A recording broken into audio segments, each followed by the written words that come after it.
I don't think there'll be anybody in here because I'm starting a little earlier than I said. I got here before I thought I would. Things change. It's when I feel like 8 o'clock, though.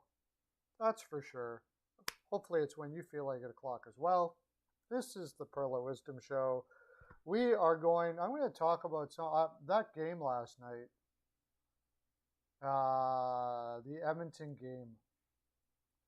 You got under 7.5. And I had under 6.5, man. Under 6.5. And I can't hit it. Are you freaking kidding me? It was 1-1 going into the third. They score an early one, 2-1. I'm like, hey, yeah, we're still good. No worries. But no. It just kept on goal after goal. Two empty netters at the end. And let's just say I was a little pissed. Hey, Oilers, man. How you doing? Pretty happy about the game yesterday, I imagine. I am too. I'm glad the Oilers won. I'm just really mad that I didn't get that under 6.5. That was like a freaking money, like, easy pick. Easy. We didn't get it. Two empty netters at the end, and that was it. It's over. But it was one of the more interesting games of the week, so we'll talk about it.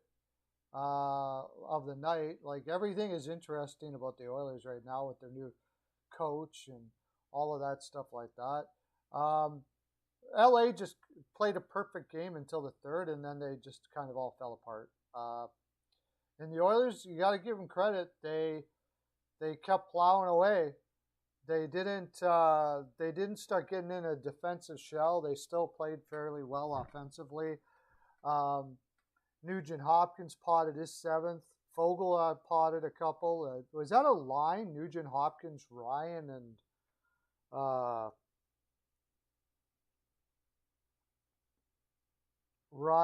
and Fogle? Is that a line, or they just happened to be on the ice? I didn't notice that last night, if that was the case. Kind of a weird line.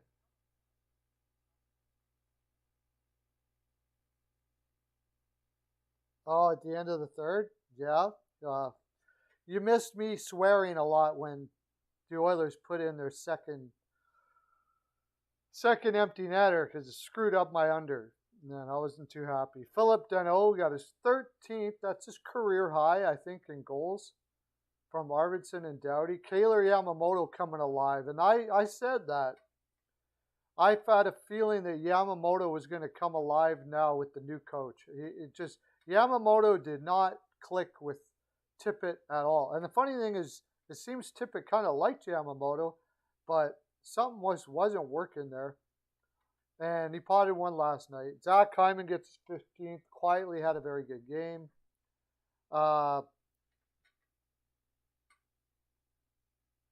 And Evander Kane, of course, potted his 3rd in the second empty netter. Ticked me off. I was very unhappy about that. Oh, okay. Yeah, it was like, you know the score when you... And then all of a sudden, it was just a flood of goals. It was crazy. LA came back. Then I believe it was... LA came back. Danault... What happened there? Yeah, Danault tied it up at 11:42 left. Kaylor Yamamoto with 18:35 into the third. So you got lots of time. How did that go? Yeah, Kaliev, Connor McDavid, Nugent Hopkins made it 2-1 at the 7:44 of the third. It was 1-1 going into the third. Then Danault ties it up. Kaylor Yamamoto comes back, and then 2 empty netters. It's friggin' brutal to make it 7.5. I'm happy. I'm an Oilers fan and all that, but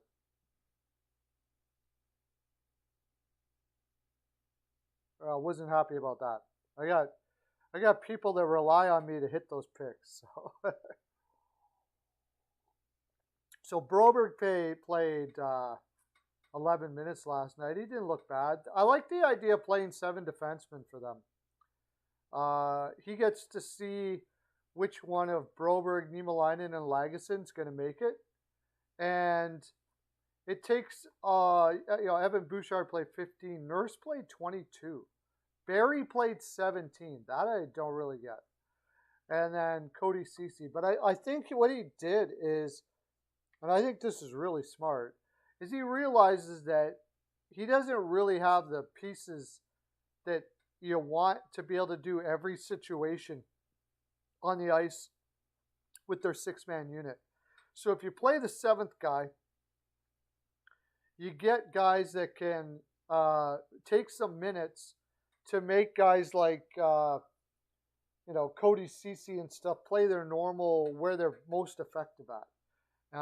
So I really like that play, especially on the back to back. It was a good move by them.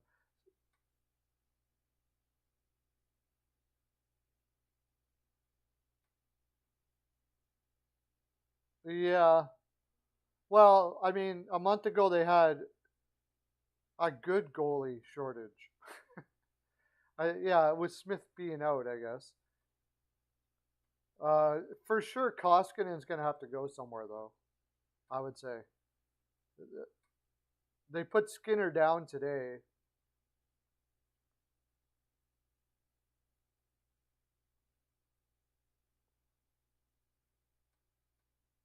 The LA just seemed to wear down over the third.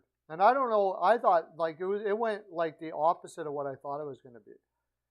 I thought the Oilers were I thought the Oilers were going to be in good to start off with because you had Drew Doughty got his 1,000 game, by the way, got his gold stick or whatever it is, and LA hadn't played in like 14 games. Now McClellan is a great preparation coach, so I didn't think it was going to be the same as San Jose, but I did think that the Oilers would have the lead in the first period, not the Kings. And really they should have. They kind of outplayed LA, but LA did play a lot better than I thought. So but I didn't think LA was going to I thought LA would be a little sluggish to start and then get stronger as the game went on, but they actually faded down the stretch, which was weird.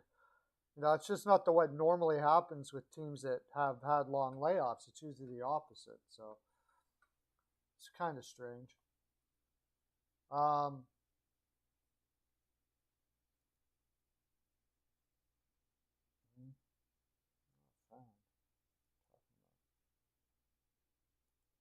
Something's going on.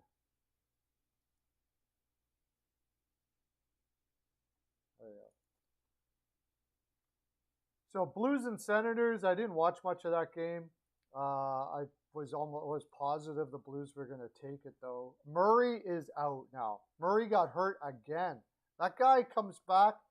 As soon as Murray starts looking like he's good, he gets hurt every single time. But Stützle got his ninth from Tkachuk and Branstrom. It's really the only guys they have right now to score. Parker Kelly potted one for them last night. Tarasenko got back on the scoring. I think he'd been gone a couple games without scoring, but he's back on the board now. Watch out. He's like one of the most streaky scorers ever. Once they start potting, almost a good goal prop there. Buchnevich and then Robert Thomas is putting up, got his game back going again. Oh, Tarasenko had 2 last night. See what I just said? Once he gets potting them, now he'll go on a bit of a run probably. Oscar Sundquist got one from Kostin and Falk. And for the time that I did move over, St. Louis just dominated that game. It was kind of not even close. It wasn't even really close. Ottawa didn't have anything in them, which really shows you how bad it was that Washington lost that game so bad. Also, yeah, that was Ottawa's first game back off of that 5-game and 7-night road trip. I should have put more on that. I should have been all over that one. That's right. Forgot about that. I don't think they paid a king's ransom at all. That's interesting. Let's talk about that one.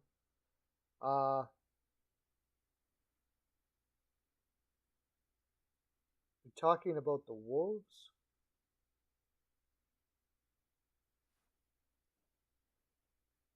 I don't think they paid a king's ransom. What did they get? A late first-round pick, a second-round guy that looks like he may project as a third liner, a fifth, and Pitlick. Oh, definitely a first for Toffoli. You didn't watch the video I did. Maybe you did. I don't know. Probably not. But I mean, let's look it up. I'll bring Toffoli up here. I'm looking on my next video. I'm going to do, by the way, is going to be teams that may go cray cray in the off season and do something really drastic. For sure, a first for Toffoli. Look at his freaking. He's only getting paid $4.25 million.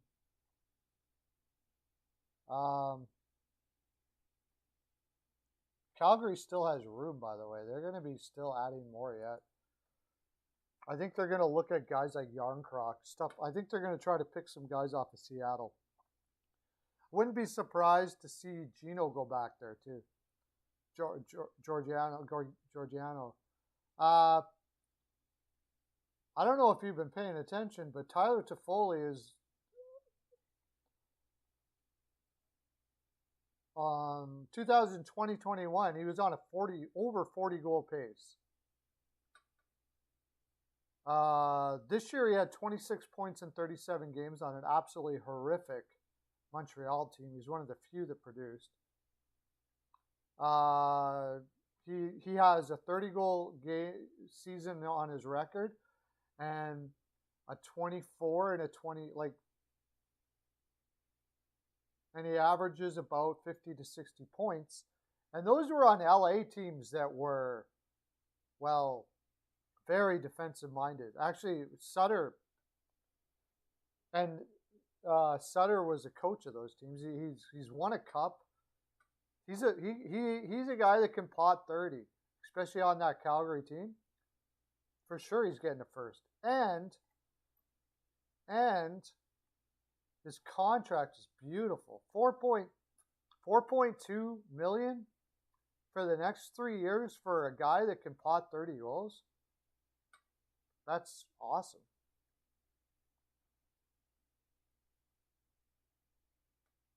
Now, that being said, I'm not sure that this makes Montreal a contender, in which case I kind of agree with you, Lauren, in that way, that, it's a lot to give up, especially if I hear rumblings that they're not going to sign Gaudreau after this year. They got to be signing Gaudreau. That's the big thing. Gaudreau's going to get $10 million. And then Tkachuk. They have Gaudreau and Tkachuk to sign in the offseason.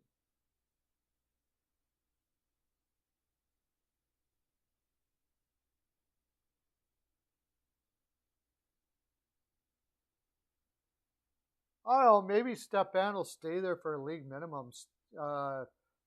He's a heart and soul guy. He's not really a guy that, he's made a lot of money. Stepan's made a lot of money. He got a huge amount of money in New York. Something like, he was on a way overpaid contract for a lot of years. So money isn't a thing with him.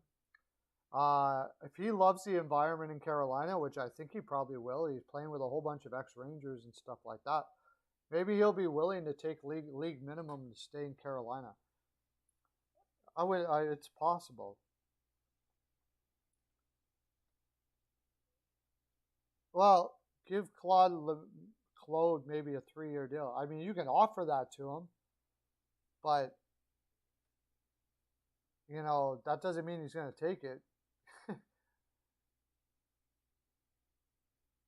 You got to see, somebody will give him a 4. This is how it works. Somebody will give him a 4. Somebody will give him a 5. And you'll say, well, for being however old he is, yeah, they will. How many times have you seen it over and over and over again? A team wants to win now. If a team wants to win now, they'll worry about the 4th and 5th year later and buy it out or whatever.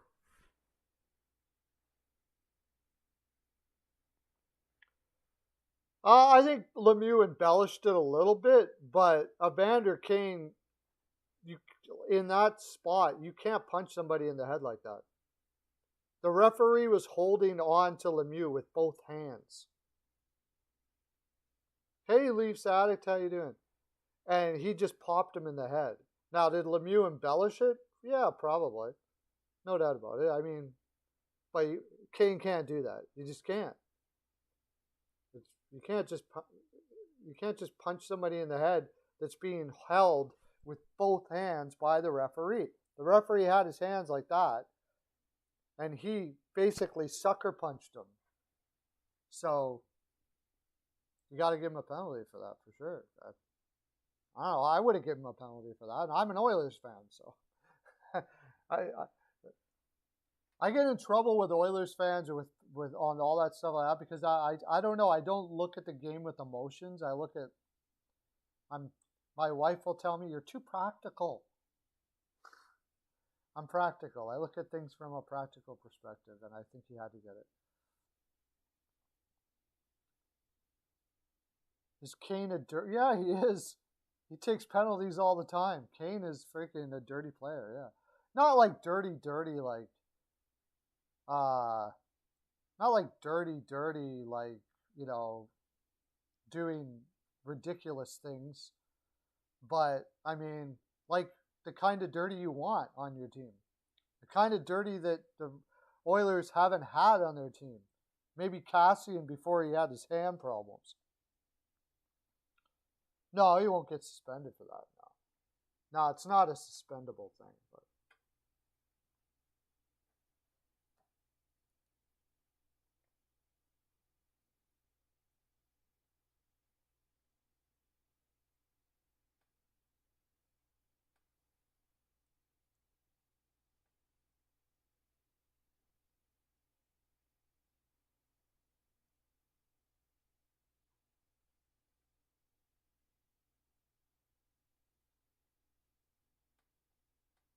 no, I don't think he gets suspended. Sorry, I had somebody texting. I got to do this real quick.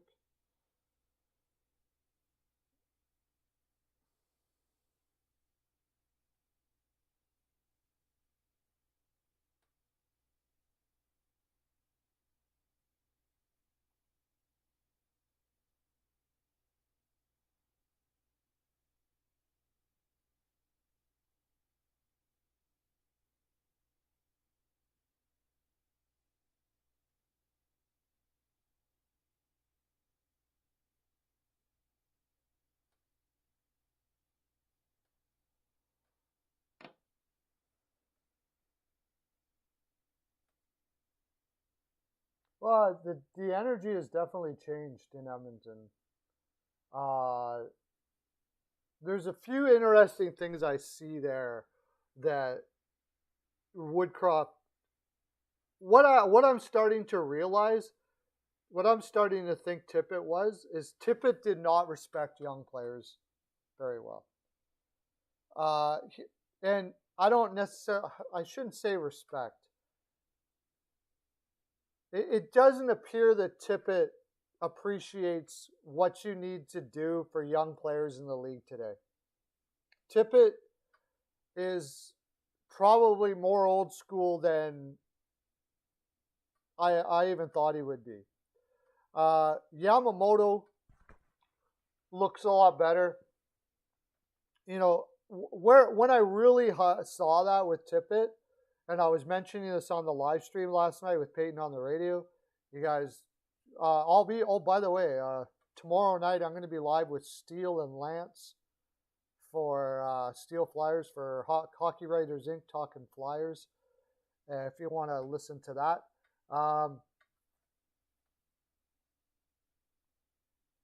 And I think Friday I'll be doing a lot of evening streams. But so I might not do this show tomorrow. But when he did that to Samorukov, and if you don't know what that was, when I say that, Samorukov had a nervous start, and he benched him for the whole game. First of all, I think Samorukov might have had a nervous start because of Tippett's attitude towards him. I get the impression that Tippett judges young players right away. Like, he doesn't understand how young players are today. His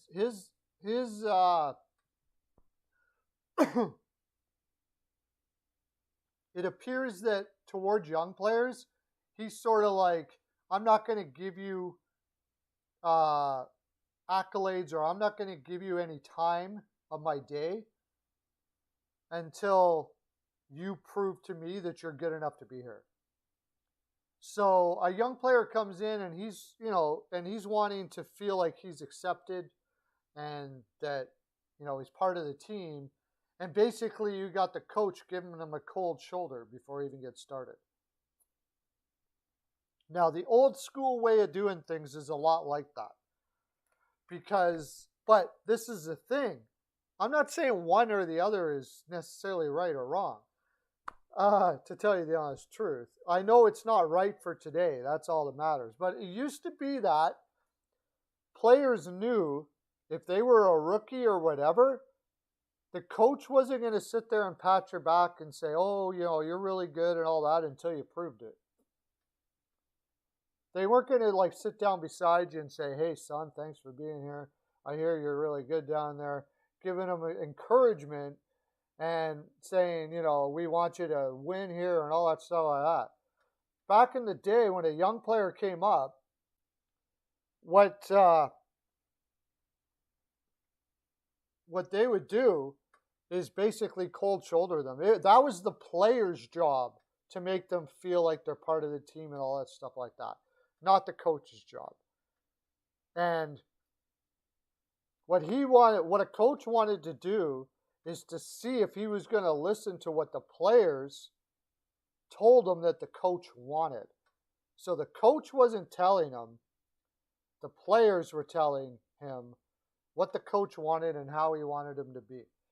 And the coach would basically cold shoulder them and say, look, I'm not giving you shit until I see that you're worthy of getting that. Now, you can say whatever you want about that. That's just the way it was. And Tippett seems to be like that. And that just isn't going to work in today's NHL. It's just not.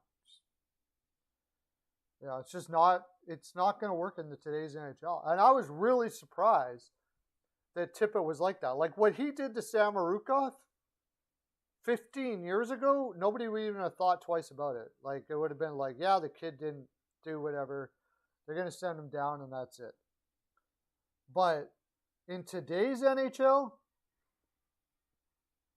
no.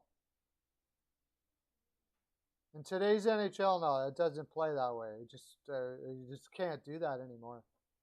Hey, CL, long time no see, man. So now you bring in Woodcroft in, and of course he's not going to be like that. He's like 45, something like that.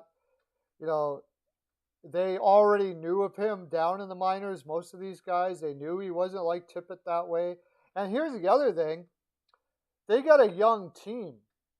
So McDavid and Draisaitl in them, they don't really identify with what Tippett is doing either. They might be able to do it a little better if they had a veteran team. And I think that's why Tippett was asking I think Tippett was asking for a guy like Duncan Keith, an old school guy that can say, look, the reason why Dave is doing this is because of blah, blah, blah, blah, blah. This is the way it works. This is the way it was 15 years ago. He still thinks it's the most effective way to win championships and that's the way it is. I think that's the reason why, might be the reason why freaking Holland gave up that much and had to, find some veteran like that can kind of explain the coach. I never thought about it before, but now it makes sense that he brings in Keith to explain the coach. To me, I'm like, why would you go do that? You really got to bring a veteran in to explain how this coach thinks to young people are going to be like, you can explain it all you want, Duncan. This is 2022, for the love of God. This isn't 2010, right? Like, if he's not willing to change, to bend, it's just like Tortorella. Tortorella may never see again anymore. After what he said, where he would have a talking to a couple of those guys,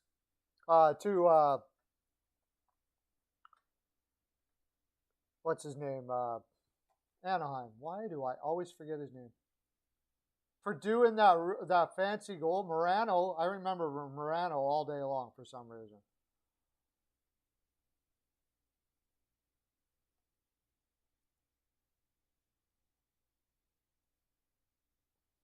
Morano and Zegras.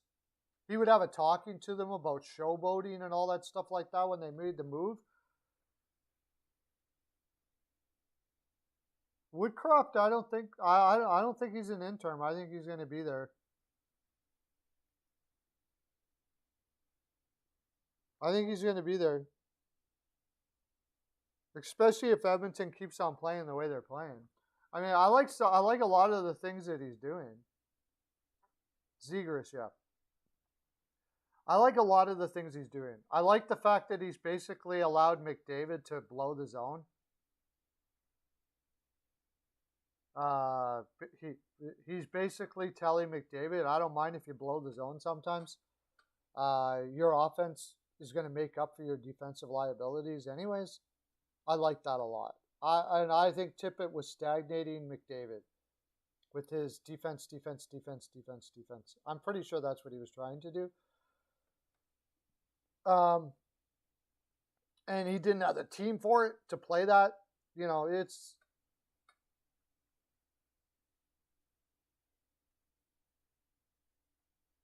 maybe I mean they're making some progressive moves now. It might be all right, but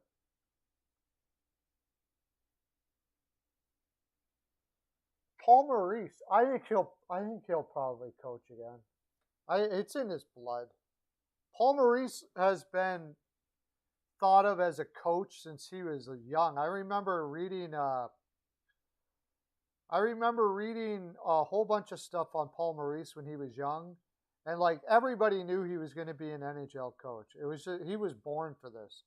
So he's not a guy that's like Dave Tippett and guys like that. Like he's always learning how to become better for the time and all that kind of stuff like that. I find it interesting you brought up Paul Maurice. I kind of wonder. He said his voice wasn't being heard in the room anymore, and I guess maybe I don't want to overthink that. He probably just means that, and that's it. But Sen's coach is really, really good. Yeah. That team battles all to hell. He's a great coach. If you look at Smith when he's coaching, he looks like he's in a war. And that's what I like, coaches like that, because that's what you want your players to be like.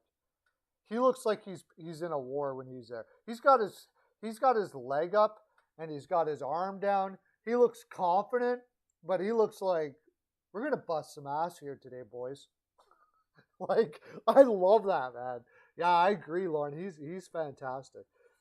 But I think Paul Maurice will probably get another job somewhere. If they take the interim tag, if Yo doesn't make it, maybe Philly. But I think he'd be wise enough that there's too much infighting in that organization for him to want to go to a place like Philly. I think. Oh, my radio up a tad. Really? You guys not hearing me? What's going on? Oh. Yeah, maybe now how's that? Maybe I'm too far away from my mic. There you go.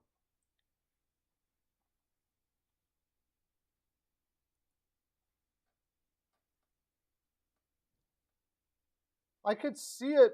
I just think he's a pretty smart dude. And personally, if I was him, I wouldn't take that gig. There's too much infighting going on in the upper management and stuff like that. I think that's a major problem with Philadelphia. Look what Clark said about Hextall on his way out. There's been it seems like it's been a constant battle there in Philadelphia. I don't know. I personally wouldn't take that job. He's going to have like a lot of opportunity for coaches getting fired and in the future, interim roles not going. He won't be Montreal because he doesn't speak French.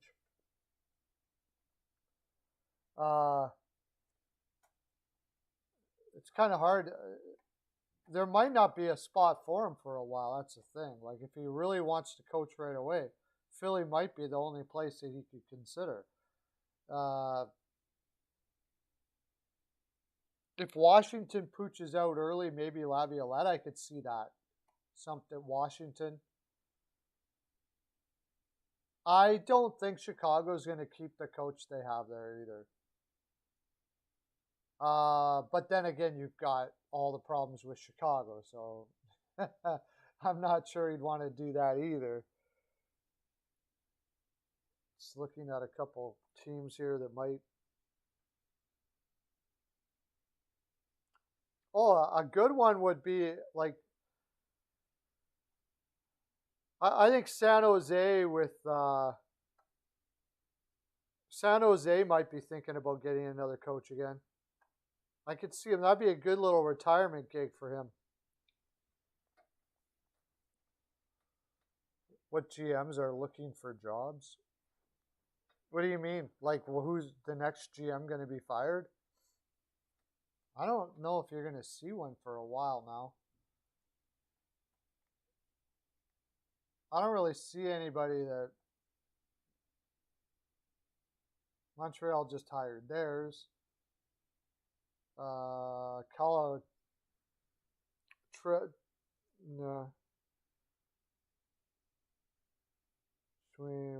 Garen's safe. Wilson, maybe.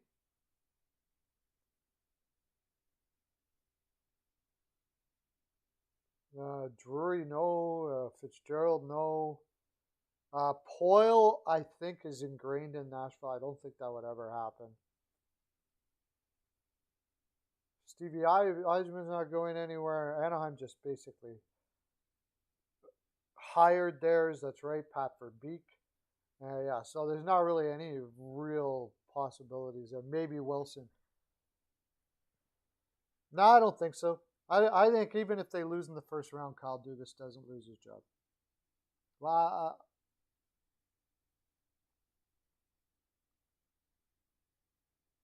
Briere is being prepped for it. Yeah. Well, right now he's losing it. He hasn't made any good moves yet. I doubt very much they're going to sign. Yeah, Habs got a coach. Oh, yeah, Habs got a coach, but I don't know if St. Louis is going to be there the whole time. I think St. Louis just came in to bring some pride into that organization. He's basically just reinstating pride into that organization. I don't think he's been a coach long enough that they're going to keep on doing that. I could be wrong. Maybe some super genius coach guy that I'm not aware of, but they have been playing better, and it's really hard to judge a coach with that goaltending. That goaltending is absolutely brutal. So, so we're going to be talking about this. Tomorrow you'll be interested in this, CL. Tomorrow evening, I'm going to be on with Steele and Lance for Hockey Writers Inc. And we'll be talking a lot of Flyers, and one of the things for sure will be Briere and all of the whatever's happening there.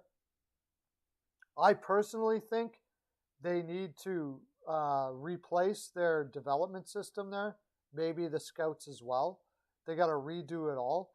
And JJ Borick, the Projo, he's convinced that Briere would do that if he was put in that spot. Now, it hits me the wrong way to see another Flyer there. It hits me the wrong way to see another ex-Flyer being groomed to be the Philadelphia Flyers, because it just hits you in a bad plus spot, because Clark, Holmgren, Hextall, you do bring in Chuck Fletcher. That's not an ex guy, but I kind of would rather see. But it's possible that Brieri's younger. He knows the young players now. He knows the new NHL. It's possible he may look at things a little differently, and it's possible he may do what I think needs to happen there. This was it. Oh, okay. What did he didn't say much? You gotta think they're gonna convince Giroux to waive. I would have to think so. I think at this point, maybe, I don't know. You got family. It's hard for me to say what somebody's private life is like, and what he should do with his family and all that kind of stuff like that. But all things being considered, from a hockey perspective, I would have to think that he wouldn't mind moving on somewhere else. There's a lot of talk of him going to Colorado. I don't. I could see it, I guess. I have a feeling that Colorado is more about driving up the price for like Minnesota, so he doesn't end up coming to the West. And I really think Giroux would want to go to the East. I would imagine. I mean, that's a big move for his family to go all the way over to Colorado.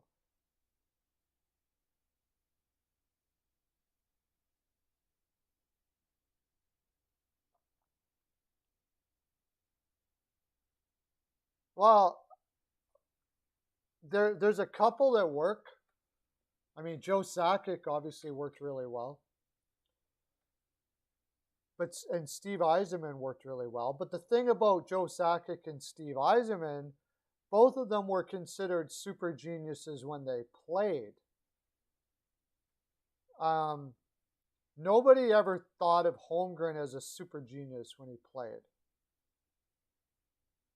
Or Clark, for that matter. Not even close. Sometimes sometimes it feels like you're hiring people just because you're hiring them, just because. And Wayne Gretzky was a super genius when he played, but he was a terrible general manager, and he never was. He was a general manager in Arizona. But if you look at Stevie Yzerman's crew that he put together, yeah, he's an ex-Red Wing. But the people that are actually assistant general manager and all that, they're not ex-Red Wings. He avoided the nepotism throughout the organization. So the reason why I say that, I think it's very important to not have too many, especially ex-players that played with each other, together in a general manager role, because what'll happen is it's just instinctive that they'll back each other up and they'll make excuses. They're not going to say, in that way.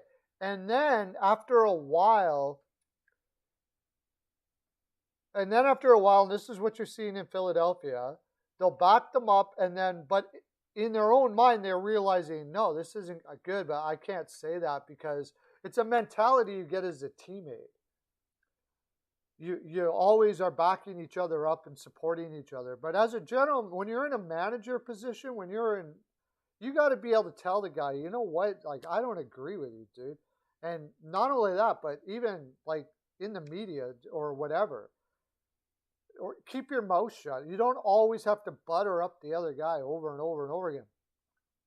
Anyways, and what happens is eventually it blurts out, like it did with Clark to Hextall. And so the true feelings start to come out after a while. I think that's what's happened in Philadelphia. It's like the band members that never say anything bad about each other, or I don't know, you could even just be in any relationship, family or whatever. And eventually, if you don't say what you actually feel towards each other, it's going to blow. And I think that's what happened in Philadelphia, to make a long story short. Yeah, well, I was funny last night, CLP. I told, when we were doing that stream for the Oilers, I said to Peyton, I said, I think Philadelphia is going to be way better defensively now for a while. And he didn't know. And he goes, really? Why? And I go, oh, Ristolainen's on IR.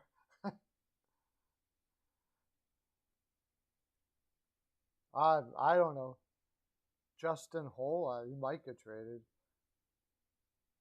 I just heard something about Toronto where they said it sounds like they're just looking for depth guys. It was too expensive for them for any higher end guys. So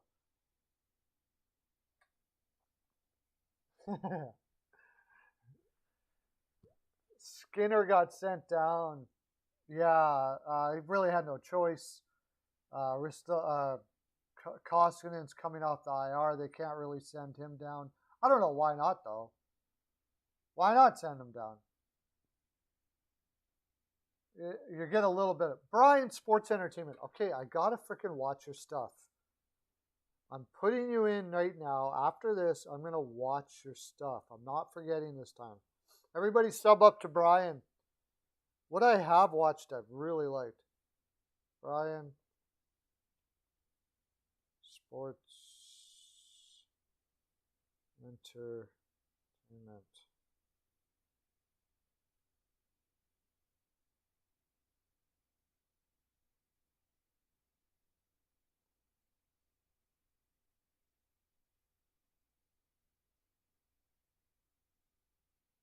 I thought I subbed to you already.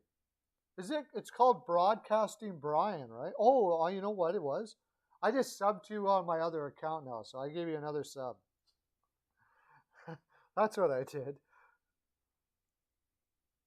I subbed on my other account, so now you got two. I'm subbed up to you twice now. No, I think Mike Smith. If you watched Mike Smith last night, if he could just stop freaking playing with the puck, for the love of God already. You don't have to freaking you don't have to play the defenseman every time the puck goes in the freaking end close to you. It's ridiculous.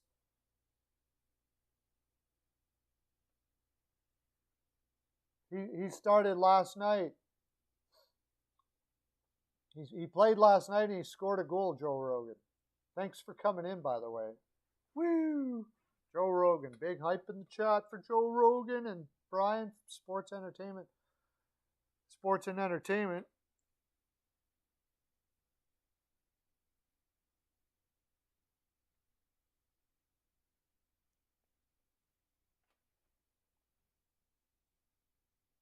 You're a sports anchor and a reporter? Snapchat.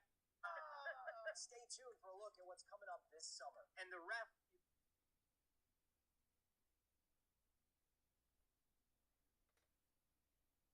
Yeah, he played last night and he scored a goal. Yeah, I got Colorado tonight too. Race, Fan Rocks. I got Colorado tonight. Persuade, net. Colorado destroyed Dallas last night. Destroyed. Their expected goals last night was 4.5, and they got one goal. Ottinger was just out of his head, and he's going to be for a long time. He's a freaking amazing goaltender, but they had no business. Dallas had no business winning that game last night. None at all. I know all the trends. I had Colorado last night. All the trends said Dallas, and all the trends people are like, see, I told you, the trends are your friend. You don't lie. No, Colorado was the right pick. They destroyed Dallas. They got beat by Ottinger. That's the way it is. It's ridiculous to think some trend. I got a trend. So the trend predicted that Ottinger would stop 46 of 47 shots. Many of them in high risk areas. Like many. Ottinger was just an absolute beast last night.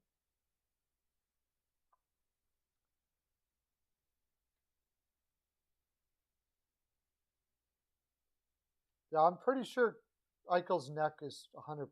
He's fine. Oh, Kadri, yeah, that's right. That would that would be it for Kadri, eh? If he did in Eichel on his first game, that would be it. He would that would be his career would be over. He would have a forever suspension, never never to be back again.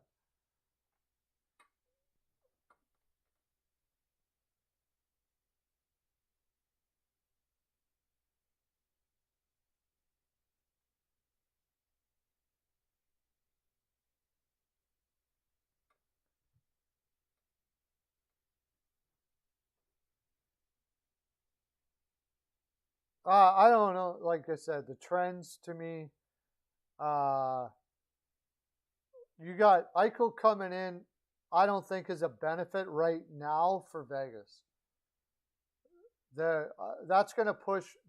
I don't think that Vegas is. That's going to affect their chemistry for a little bit. Their lines have never played a game in a game yet. I don't think it's a benefit for Vegas right now. Brossoit being in net.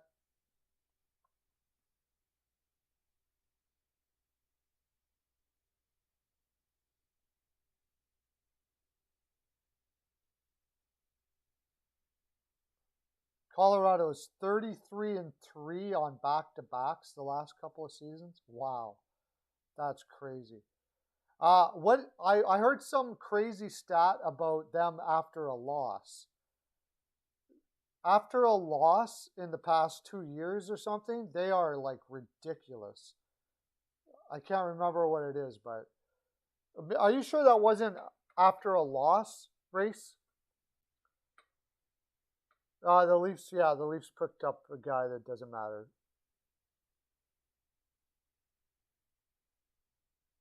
I do have a lower wager on it, but those are extreme trends too. Look at the trends: 13-3 on back-to-backs. They're they're winning after a loss is like stupid. It's crazy stupid. So which trends are you going with? The fact that they have had some trouble with Vegas, probably trends that go back to last season where they had goaltending issues. Oh no, they didn't have goaltending issues. They go back to last season. Which trend's more important to you is really what's happening. Like, is it the overall trend where they win on back to backs? Uh, I don't know what the trend is on somebody absolutely demolishing a team and losing, and then you're going to go play against another team. I guess in that way, maybe they could be a little bit insecure about themselves shooting wise right now because they just dominated Dallas. It depends on the coaching there. You could Colorado should be able to leave that Dallas game and go like, whatever, we won. Doesn't matter. Like the next time they play Dallas, it's going to be like, you didn't win the last game. We absolutely destroyed you. We're going to do it again. And Ottinger can't stop every goal forever. Now, if they come with the same attitude that they had against Dallas, against Vegas team tonight, that is playing with all new lines that haven't played together.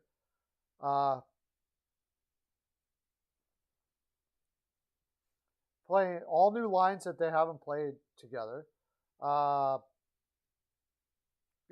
Brossoit and net, who can be good, but I mean, really, which one would you rather have in? Brossoit, right? So I don't know. I'm thinking Colorado tonight. The only thing that has me, I'm not putting big on it. And the reason why I'm not putting big on it though is, in fact, I would wait for in-game, is the confidence level on there for goal scoring for them, because they just obliterated a team and only scored 1 goal. Is that going to be in the back of their head for this next game? Possibly. That's the more reason why I would do it. Yeah, there has been talk about Fleury back to Vegas. And it wouldn't surprise me that Vegas would do something like that. It wouldn't surprise me if Fleury did it and had no hard feelings for the fact that he was traded, because that's just the way it is. However, again, you got the cap space is already an absolute disaster there. It would basically have to be for Lehner. Imagine that. Bringing back Fleury, because Lehner's injured, right? Again, and he looks like he could be an injury problem long term. And I think that's the reason why they're considering it. And then, Vegas, they don't care. They don't care about tomorrow. Tomorrow? What's tomorrow? I don't give a shit. All they care about is, they want to win a cup right now. Right now. Build that fan base up. Sort of like what Tampa Bay, when they won theirs early. They want to build that fan base up like crazy and win a cup for them right now.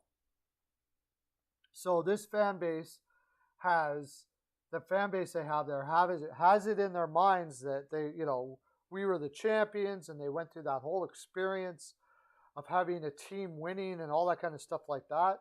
And then comes the test. Then comes the test of the rebuild, because that rebuild is going to be absolutely diabolical. It's going to be brutal. They should make the team do a walk around before. Oh, really? You think so? You can tell a lot about. Oh, I guess you can tell kind of by their energy is and stuff. Colorado in regulation, yeah. Well, that's the big game tonight, and I was actually thinking about jumping on tonight instead of doing this for that game. Maybe I will try to come on. We'll see. Watch out for my channel. I might jump on tonight for that game. Because that's going to be a huge game. Or it is a huge game, no doubt about it. Oh shoot, did I lose that? Huh, I guess I did.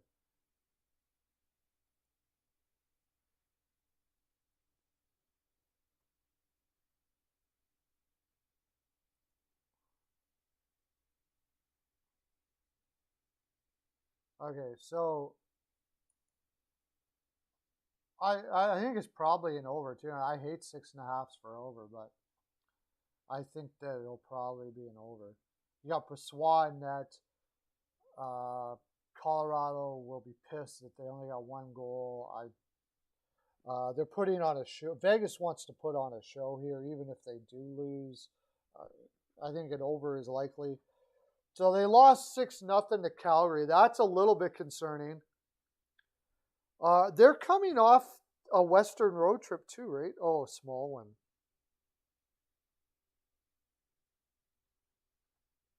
Let me look this up. What?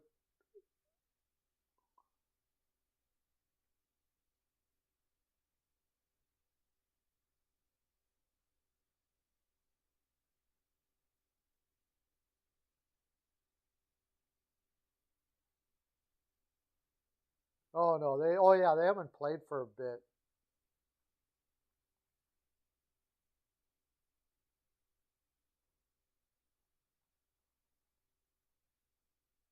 They haven't played for like 5 games, right? But both of these teams will be up for this game. I see. Yeah, a lot of goals going in this game.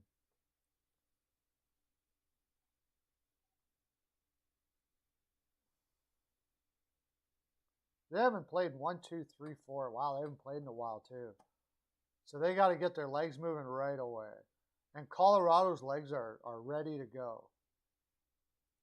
So I think there's a really good chance for Colorado money line first period in this one too.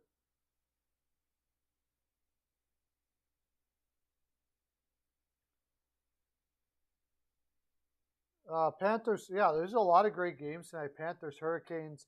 Um, I I'm leaning the Hurricanes in that.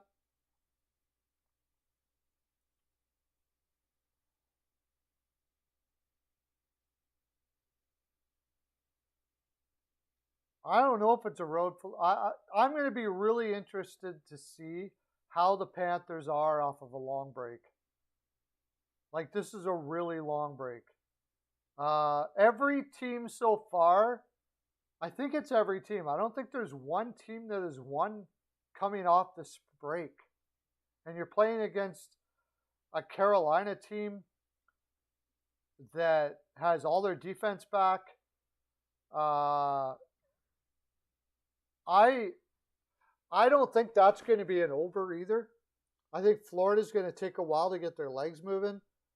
Um, that's another one where I might go Carolina ML to start off. I certainly like Anderson over Bobrovsky, especially Bobrovsky coming off a break. Actually, the more I talk about this, the more I'm on Carolina. Bobrovsky coming off a break, like to me, he's the kind of guy that's been just like he's been out on his yacht for long. Like he barely was ready for this game. I wouldn't be surprised if he's barely ready for this game tonight. In which case, maybe the under is not good.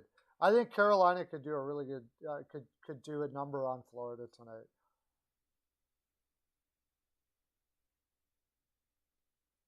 Canes get one goal. What? Only one goal? What are you talking about? Or first period. Canes. Yeah, I like the Canes first period because I just think Florida will. It's going to take. They're going to try to get their legs going. They're going to try to get their legs going, but how long has it been since the Canes played too? I think I looked at that already today, but they had 4 games last week.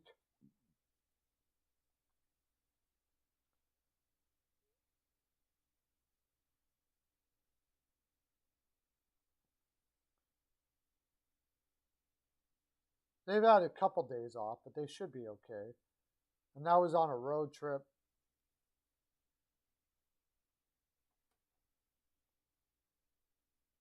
And then they got Nashville after that, so they shouldn't be. They should be up for this game. It's a big game for them.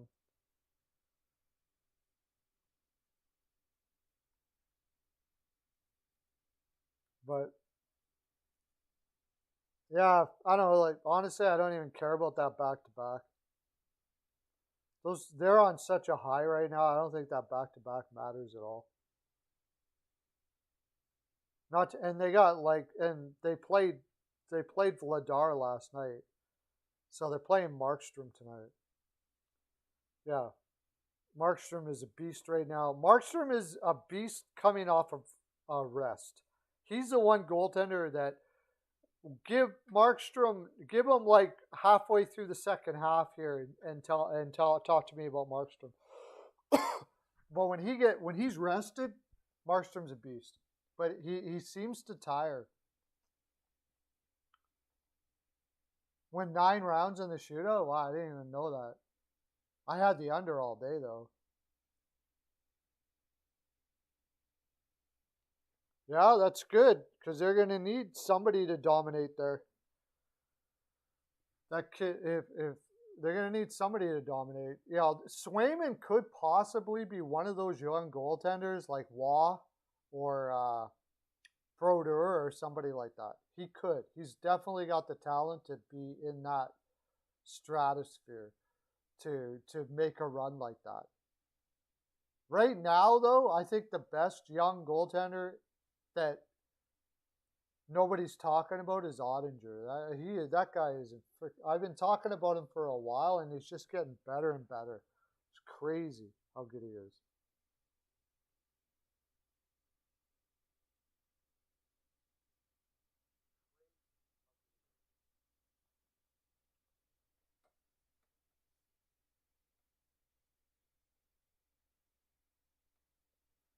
Yeah, I like Mini over Winnipeg for sure.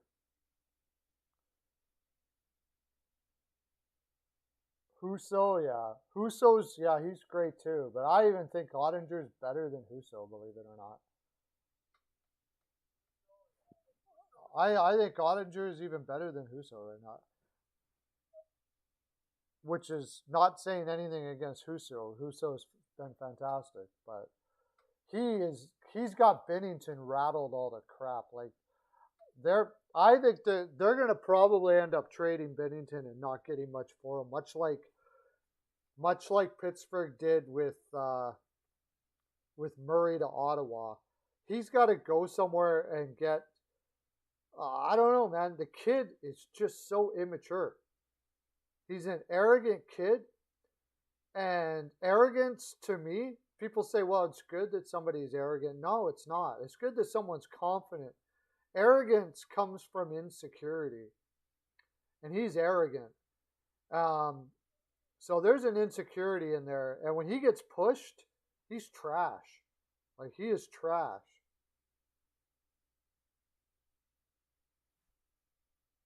Well, he is better than Bennington right now. Bennington needs to go down into the minors for a couple. He needs to. Somebody's got to find a way to knock it into him that you're a great goaltender, and you don't need to prove it to the world or speak about it or be better. Think you're better than other people. You can be great at something, and not have to be better than other people to think you're great at something. You know what I'm saying? That's where arrogance comes in. When you think because you're good at something, you're better than everybody. And what happens with that is if you have a bad game or if somebody starts pushing it, you end up stop believing in yourself because you're relying on results in your belief, and that's easily toppled over. And that's what's happening with Bennington. He gets pushed by Husso, and Husso seems like this quiet dude that, like, I bet you Bennington is like saying crap about Husso to him when they, like, in the background when they're talking, like, you know, he he has an unhealthy competition, and I say that because Allen, when he left Montreal, or when he left to go to Montreal, he spoke indirectly about the relationship he had with Bennington. He said, his words, he said, it's going to be nice to be able to go and play with a professional like Price. And the way he said it, I remember the way he said it, to me, it was clearly saying that it's been very difficult playing with an unprofessional, arrogant kid like Bennington here in St. Louis. They did not have a healthy competition together. And Husso, though, is so level-headed, it doesn't even penetrate him what Bennington is doing. He just goes out and does his thing, and Bennington just gets worse and worse as he does it. It's pretty sad.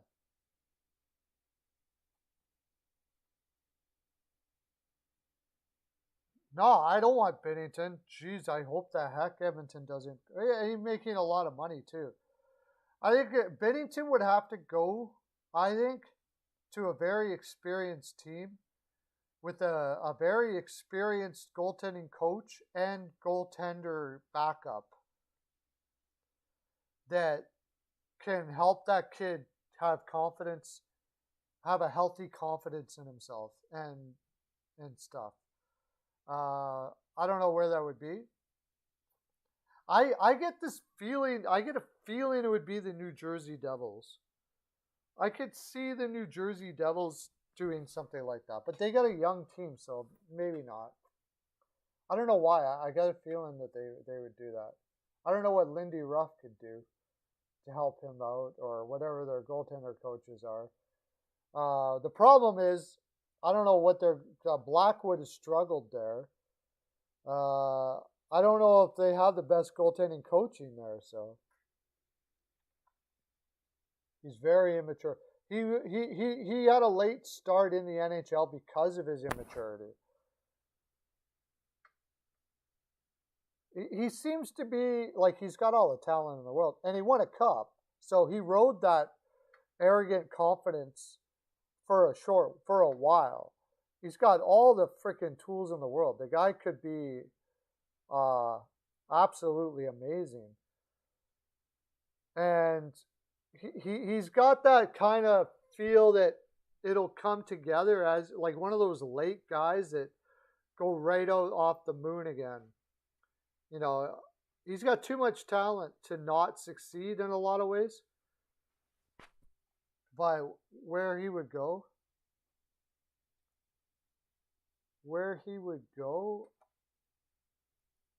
it's tough to say. Maybe Arizona gives him a shot. I don't know. It's not a guy I want around a bunch of young players, so probably not.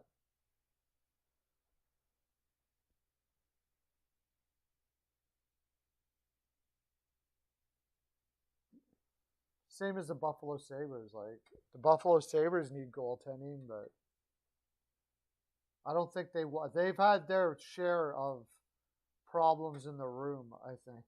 I don't think they want to take on another one. Toronto would be a terrible place for him. Listen to the media all like there. I don't think he'd be able to deal with that at all.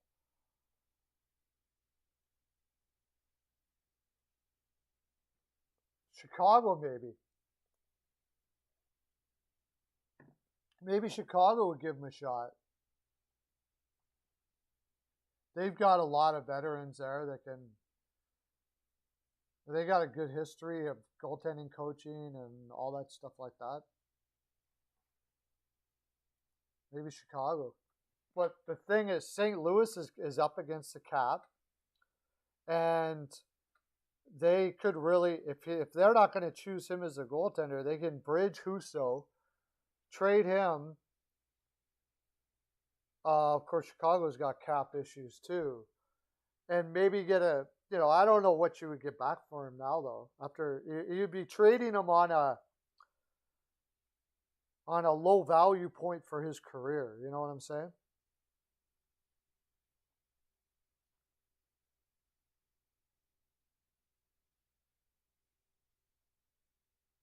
Oh, that's a really good point, Doug. Doug Mastiff for sure. Holtby is much the same as Binnington. Holtby is an a-hole. Flat out. I'm sorry, but I mean, I don't know him personally. I only know what I see on the ice and some of the things he's done. And like you said, when he was pushed, I don't even think that Holtby is as bad as Binnington, but Holtby has the same issue. Once he gets pushed, he turns into trash. That's why I think every time, now that Ottinger is doing what he's doing in Dallas, every time Holtby is in net for Dallas, I am going for whatever. I don't even care if it's Arizona. Every time Holtby is in net, I'm taking the freaking opposition. Because he is going to be devastated by what Ottinger is doing there in Dallas. No doubt about it. Like, maybe he's got to that age now where he's lost it a little bit, where he's like, you know what, I'm this old, so it doesn't matter as much. Maybe it's possible.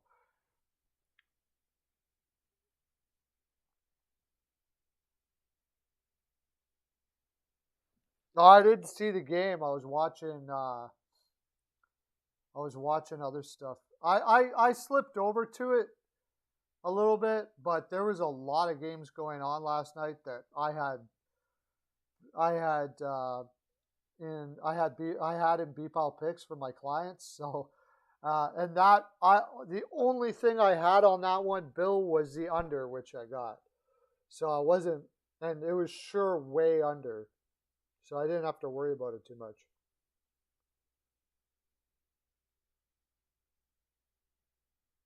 Yeah, but it's good that I mean, Swayman's going to be an amazing goaltender, and how soon? Maybe now. I don't know. it would be pretty cool for Boston if Swayman was one of those guys.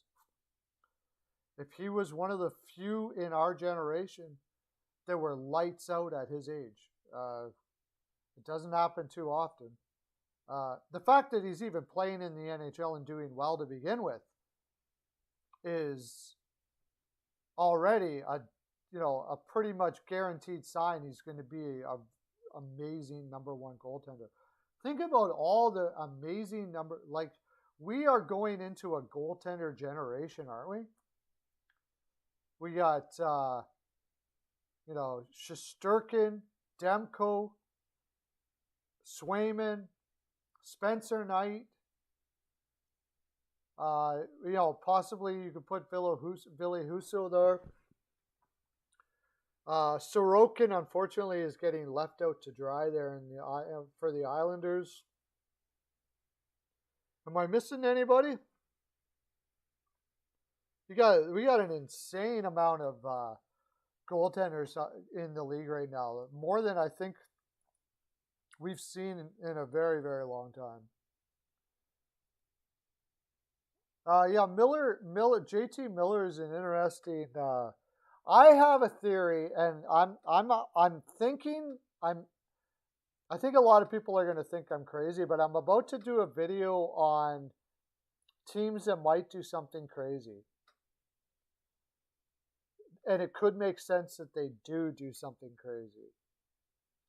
And Vancouver would be one of them. And the crazy thing is not JT Miller. The crazy thing is trading Peterson.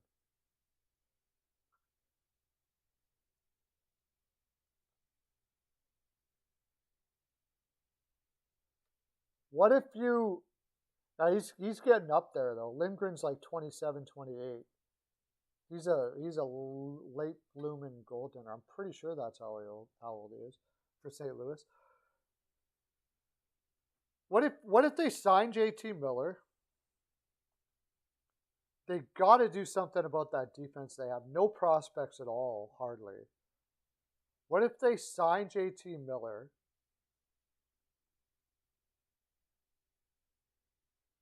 And trade Peterson for a ridiculous package in return. Sign Besser, sign Horvat, sign JT Miller, and trade Peterson for a crazy package in return to somebody like Columbus Blue Jackets or somebody like that. Although I don't know if that defense in Columbus is really what you want to pick off of. But I haven't thought about it yet. But almost like I thought with... believe it or not, with the Oilers, before they signed Draisaitl, I had this idea that they trade Draisaitl before they signed him for a similar type package where you get like 4 or 5 incredible assets back in return. And I think they might end up being a better team because of it if they would have did that, honestly. Oh yeah, Bo Horvat will sign. But do you agree? Like, okay, let's look at a trade that could happen. A guy like Peterson, his return would be insane. I don't care if he had a rough year this year. Let's put it this way. Anybody that I would be trading him to, if they said to me, well, he didn't have a great year this year, I'd just like, okay, you don't want him, bye. That's it. We're not trading. Like, he had a rough year. You know what Peterson can be. Peterson can be a 90-point player, 35, 40 goals. I want a huge package. You got all the leverage in the world. You don't like it, then we'll keep them. Whatever, right? But let's take a team like, say, the Nashville Predators could be all over something like this. But they don't really have the defense either.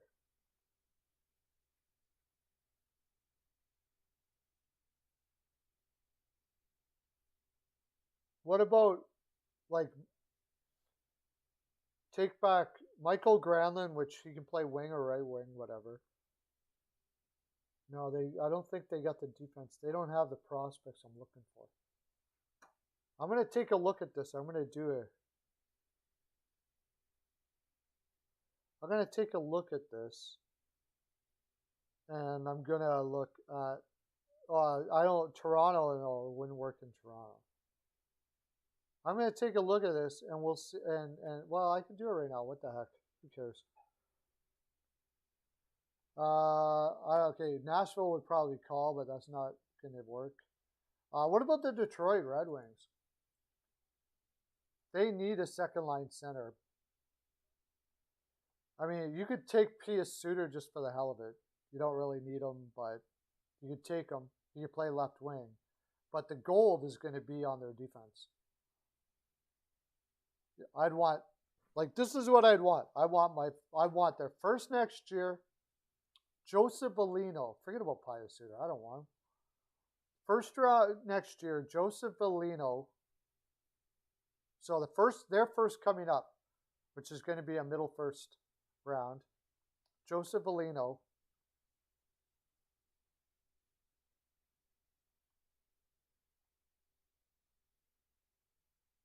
And William Vollander, who is going to be, I think, an amazing defenseman. And Philip Hronek. I wonder if I bet you I don't know if he would do it or not. Because Philip Hronek's only 24. Got a right defenseman. What about Vollander? Vollander's a left defenseman. So you've got your top pair. You basically have a possible top pair coming back. Joseph Bellino, who's probably a third line center. He's big. They need to get big. And a first round pick in the middle round. And they get Peterson. And then Vancouver now all of a sudden might have a defense down the road. They get Joseph Bellino. Horvat becomes your second line center. You sign JT Miller up because he's like, I don't know, he's turned into almost like the heartbeat of Vancouver. You got a bunch of cap space. So you can start adding to this team again, either more on defense or more on whatever. And all of a sudden, now you've just made it so you don't have to do as much of a rebuild to rebuild that defense. Because Hronek's 24 years old. He's ready. He's ready to play right now. Vollander was picked like 2 years ago, and he's doing very well. He's probably ready in the next couple of years. Like, what if you did something like that? And then, Detroit then would have to fill out their defense. But they've got Peterson, man. They got Peterson and Larkin as their top two centers. With Raymond, Bertuzzi, and more guys coming up.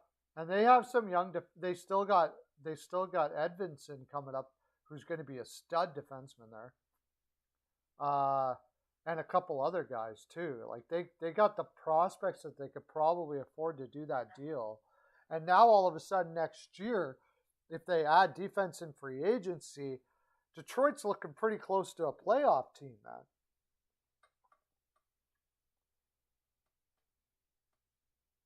Well, Leddy's gone. You're not going to keep Leddy. Why would you keep Leddy? He's horrible defensively.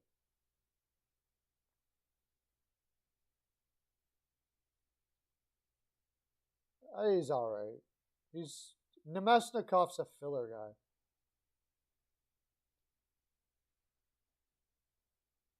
Nemesnikov's a filler guy. He's just a guy that's filling in time until a young player can take him over. But I wouldn't be taking him back if I was... Like, if I'm Vancouver in that deal, Nemesnikov has very little value to me. He's like a 40-point guy. Doesn't play great defense. He's got a lot of speed. He can do some things. He's all right. But, I mean, he doesn't move the needle for me for a guy like that. What do you think about that deal, Doug?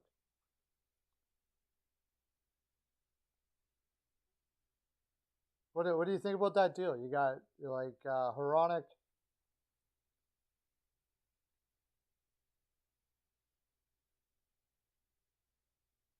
Depends how much you like Peterson, I guess. I'm sure there'd be a lineup. I bet you the New York Rangers would be in on that. I bet you the New York Rangers would be on that. Woo, that would be amazing. Just imagine him going to the New York Rangers. Woo, that would be crazy. Think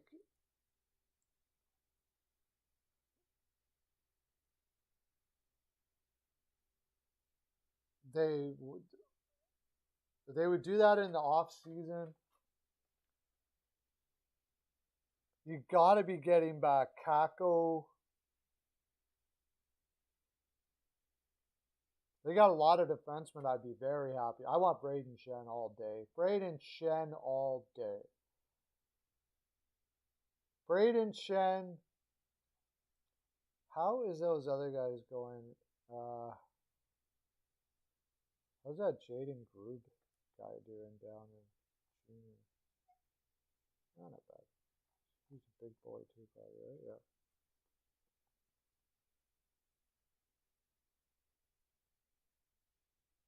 What about Nedeljkovic?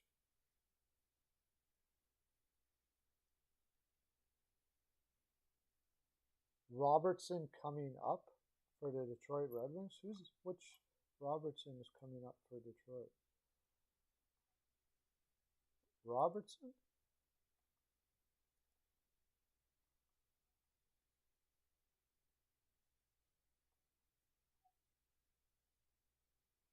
I don't remember ever seeing a Robertson.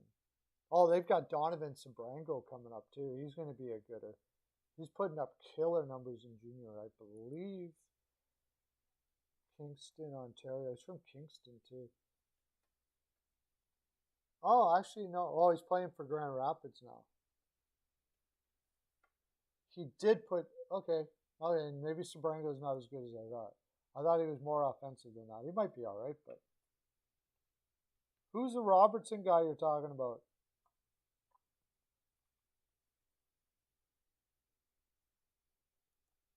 They picked Stranga up too, right? How's he doing? Not good. Ooh, boy, terrible. Wow, I thought he'd be better than that.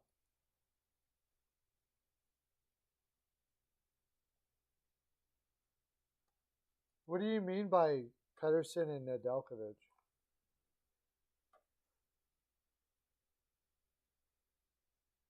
I'm not sure Nedeljkovic is even going to be in there.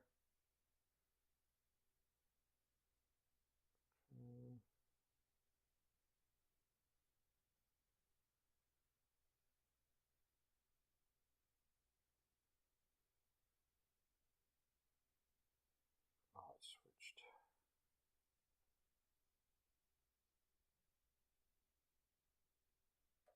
He's got a while. I think he's going to be okay. I mean, he's not going to be a great defenseman, but I think he's going to be okay. He's got a while to go yet, though. They're being real. Pedersen forward, and I don't think Nedeljkovic is going to be the future goaltender for Detroit. I think Nedeljkovic was kind of a. You're talking about a goaltender, Peterson? Oh, I didn't look at the goaltender. Okay, goaltender.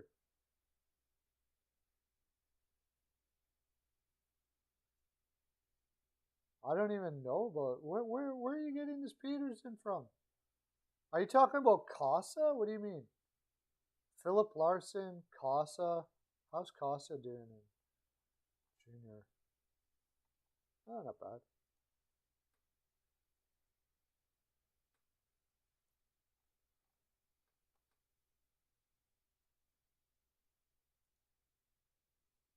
I'm not talking about the goaltender Peterson. I'm talking about Vancouver's #1 center, or supposed to be Peterson.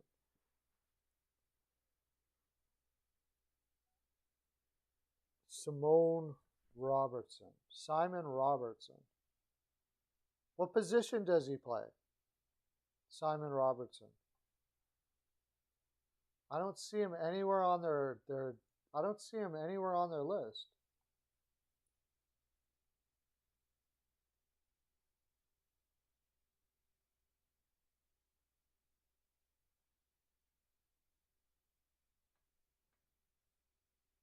Simon Robertson.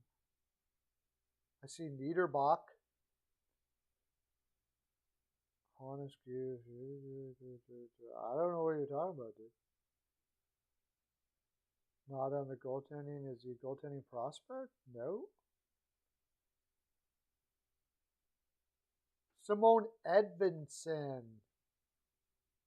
Edvinsson. You're talking about Simone Edvinsson. Yes, he's going to be a beast. I got you, Weichel. Simone Edvinsson. Edvinsson. He's going to be an absolute beast. Edvinsson Insider later on is going to be absolutely insane. Kings goalie Peterson. Yeah, I don't think they're going to do anything with him.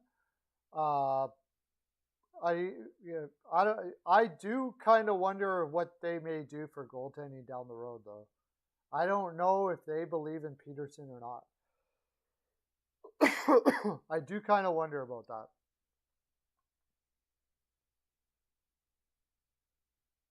But I think Kosa is the guy there. They're going to groom Kosa.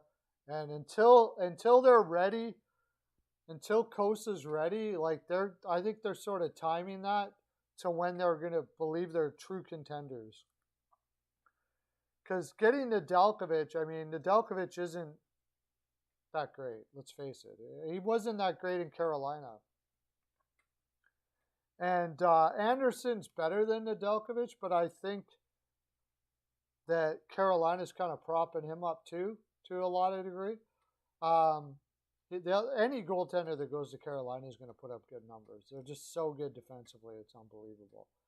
But I don't like I said before the season started. Like Nedeljkovic isn't going to get those kind of numbers in Detroit that he did in Carolina, and he certainly is not. Yeah, I think I'm gonna put something in on Carolina tonight. I just don't like Bobrovsky off of rest at all. I think that's going to be the biggest factor there. I don't like Bobrovsky off of rest. And he's had off of that much rest. It's not my favorite pick. I like Carolina, I think.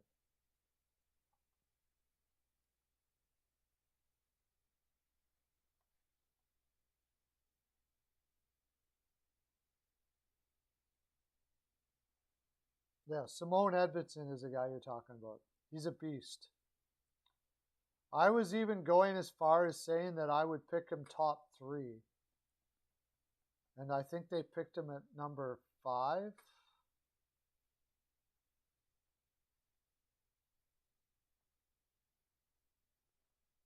Yeah.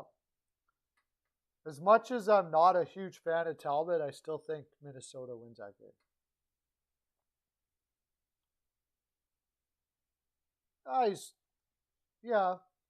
His upside is he's got a long way to go.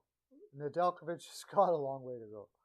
I think for a guy who's 24, 26. I just at 26 years old, he could go through the roof, I guess, but I don't see him as ever being a true number 1 goaltender.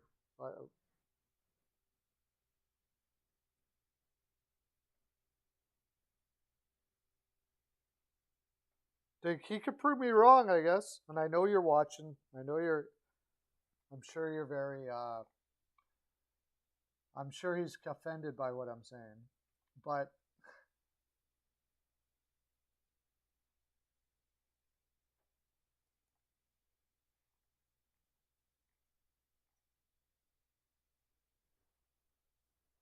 he's not a spectacular goaltender. He's good.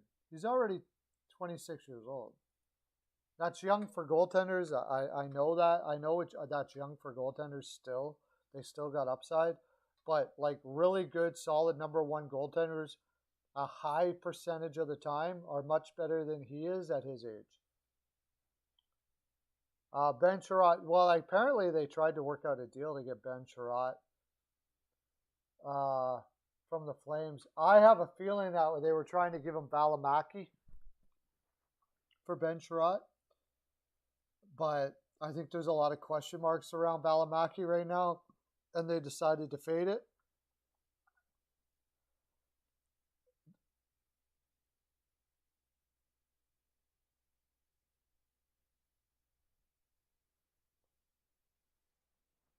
Yeah, and he hasn't been right. He hasn't been physically right. If Smith is healthy and not hurt, then yeah, he's much better. Yeah, he still can be a great goaltender. He's just 39. Jets will be tired. Edmonton. What do you mean? Oh, we'll be tired against Edmonton. Yeah, probably. I don't like their chances in Edmonton because their defense. Did they get their defense is the defense is really weak. They still haven't found a way to get a solid defense in Winnipeg, and that's really what the biggest problem is. People are wondering what Scheifele was doing, why he was. I think Scheifele has just got tired of being a defenseman and a forward at the same time there in Winnipeg. Yeah, Morrissey is kind of on the overrated side. DeMello's playing way too high in the lineup. Brendan Dillon he's good, but really I would prefer him not to be in my top 4. And then Neil Pionk is fine. Nate Schmidt is an offensive guy. His defensive ability is not very good, and Logan Stanley is way. He brings the pain, but they got too many guys like that. Like Dillon and Stanley is horrible defensively. He's great at bringing physical play, but on most teams he wouldn't be in your top 6 for sure. So, yeah. After playing against Minnesota, Minnesota's going to make them run around like crazy in the offensive zone all game. I'd say they're probably going to be pretty tired tomorrow, yeah. Chasing around those Minnesota guys, man, holy crap.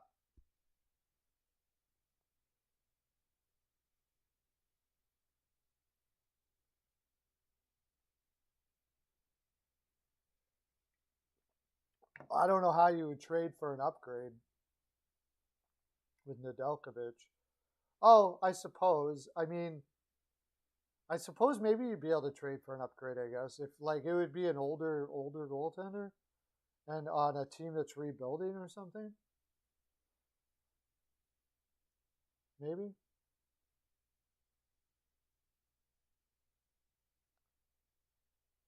Well, yeah. I was saying that I was actually saying every year with the Islanders that, that Barry Trotz should get Coach of the Year for making the playoffs every year, and they almost always faded down the stretch because that lineup to me was never a playoff worthy team. And then when they got in the playoffs, they were just like they had like a warrior mentality but would pooch out against really good teams because they didn't have the scoring. How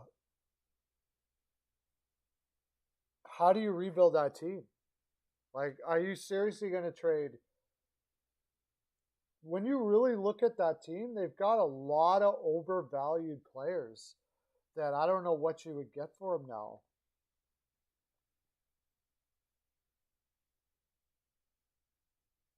Oh, yeah, without freaking out. Yeah, those Minnesota guys, they haven't been back in a long time, have they?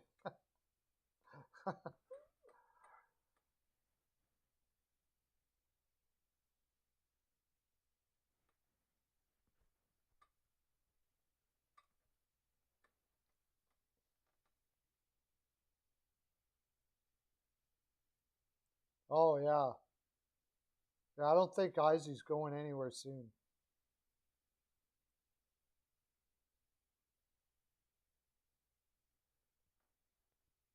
Yeah, there is rumors of that.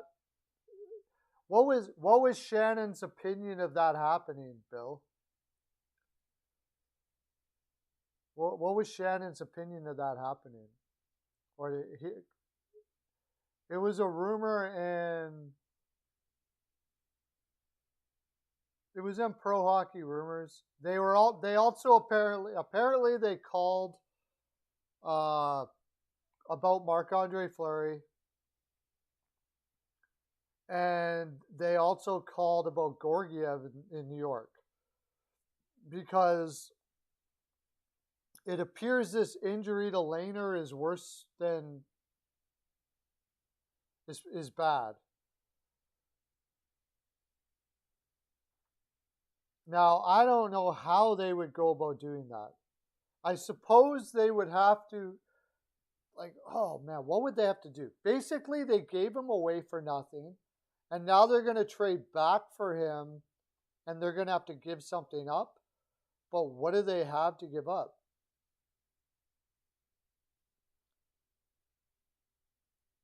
Well, it probably would be the best option, but what are they going to give up? Like, Vegas is going to have nothing left in their system at all. Nothing. They would have to give up a player. I would have to imagine. How could you possibly get around this cap without giving up a player? And because they have to give up a player, and Chicago really doesn't need a player unless they're going to re-sign him. So that would be like a Riley Smith, and that still wouldn't cover it all. Chicago would have to retain maybe Riley Smith, and they can't have any first-round picks. Next year's first. Maybe a second. If Chicago retains, they got him by the short hairs. They can just, they can't even give next year's first. Next year's first is tied up with Buffalo. The second, the following year. Like, they got nothing left. I don't know what they would. It might make some sense, but I really don't know how they could go about doing it. Maybe Chicago just makes, I don't know. Is Chicago just going to, like, send Fleury over there, just say, hey, thanks for coming over, and go back and not get anything in return? I doubt that. The only thing I could see is them getting Smith in the second round pick, but basically they have no more picks left forever.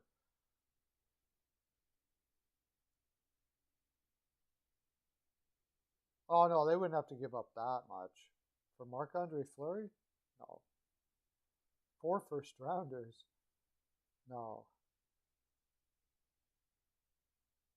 There would probably be like a player to make the cap work and then get a pick. They have no prospects that I'm aware of. You know. I'm sure they would do something like that. They might have a chance to win a cup if they got Marc-Andre Fleury. They're in desperation mode now. I mean, they don't, like, seriously don't care about their future at all. Like, not at all.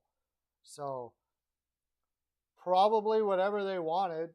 Do they even have a prospect left? Do they have a decent prospect left? Oh, they got Roenberg, Jake Lecision. I guess they could do Jake Lecision, yeah. What's he doing in the minors now? He's never going to be an offensive guy, but...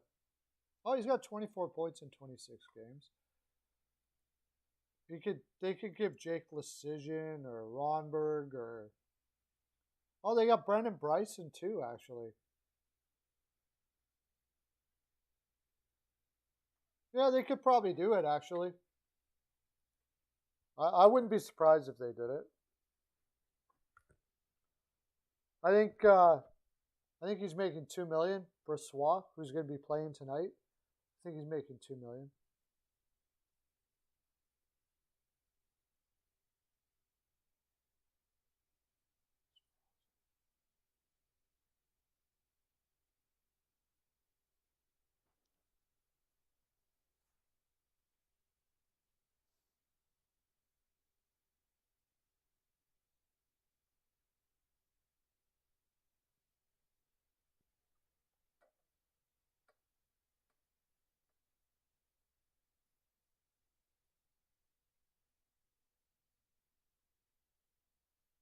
I think it's 2 million, 2.5.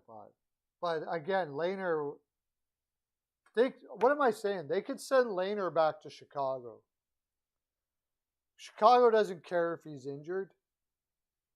So they could send Lehner back to Chicago. Chicago could take that headache. So, like, let's face it. But Lehner was already in Chicago. And then whatever draft picks and stuff like that. It could work. I wouldn't be surprised if it worked.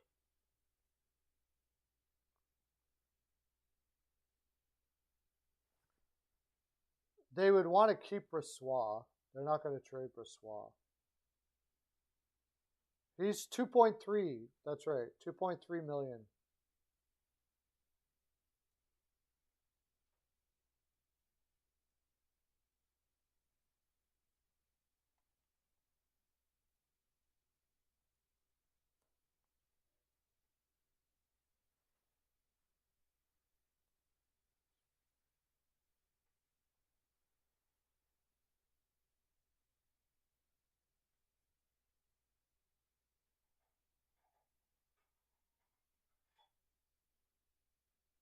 Oh, latest on Dallas Stars deadline plans. Do you guys want to listen to this?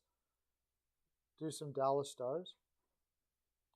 Oh, Lehner's making 5. Like, that would pretty much do it. Lehner, and like I said, Chicago could retain whatever. Chicago could retain whatever. It's only for 1 year.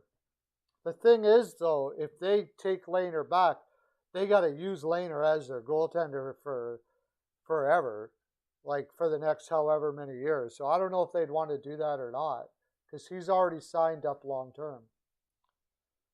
So that may not work. I don't know. That would be difficult. If they liked Lehner and they thought he, but the reason why.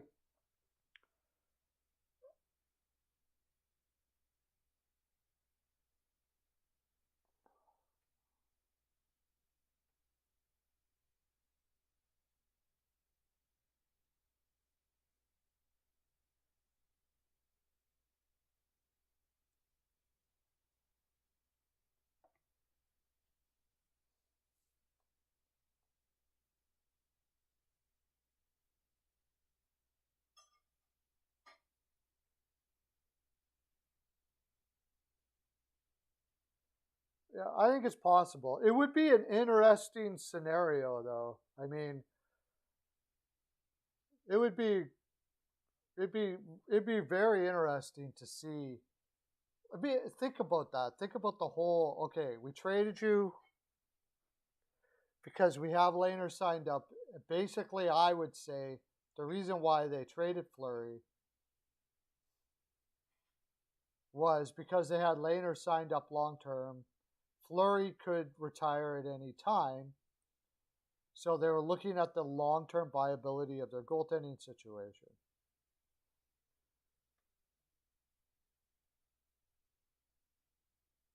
I heard something else about why Fleury got traded.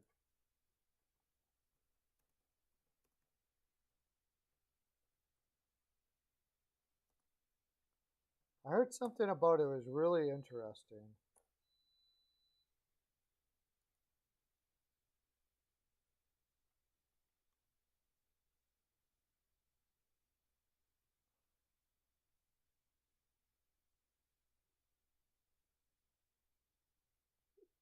Fleury found out about the trade through Twitter.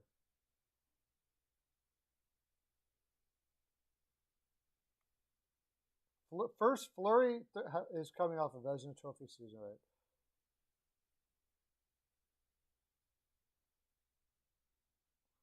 According to multiple reports, Fleury had a 10-team no-trade list, and Chicago was not on that list.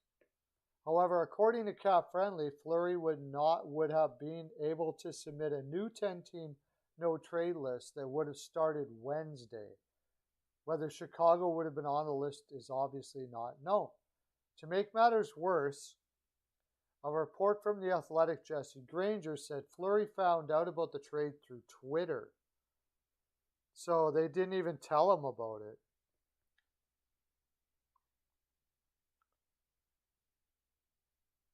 Fleury's agent, Alan Walsh, tweeted that Fleury had not heard from anybody with the Vegas Golden Knights about the trade, and he would be taking time to evaluate the situation. So you got to think about, now there could have been some stuff that happened after that changed. Maybe it's not completely accurate, but if this is the case, if you're Fleury, isn't it pretty tough to go back to that situation where you got traded just before you could do a new 10-team no-trade list? You found out about the trade on Twitter. They didn't even call you and tell you about it. And then you had to decide whether you even wanted to continue your career. I don't think so, because I think the Islanders are going to really need to go with Sorokin now. They're going to probably have to take a less expensive backup. They need cap space to sign some players there. I think Varley may get traded, but if they do, it would be, if he does, it would be for a lesser like a less expensive goaltender. Maybe that's it. If you're still there, there's your upgrade in Detroit. Varlamov to Detroit for Nedeljkovic plus. Maybe there's your upgrade.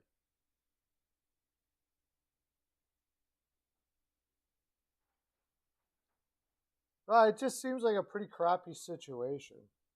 Now, I suppose Fleury's the kind of guy that just lets everything slide anyways.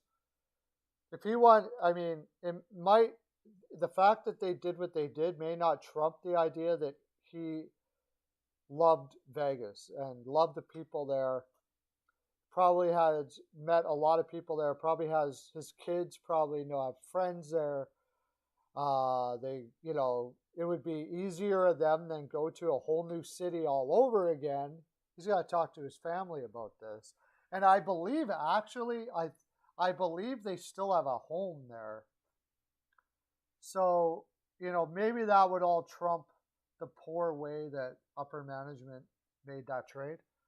And he would end up going back there. I just found it to be kind of funny. I think the way they dealt with it could make it difficult for him to go right away. Yeah, I'll go back to Vegas.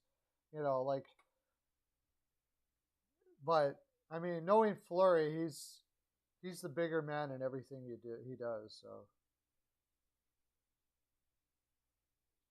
that would be a great trade right there. Varlamov to Detroit for Nedeljkovic plus. You think that was a great trade?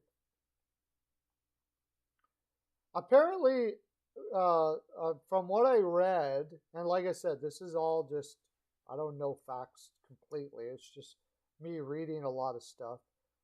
Halak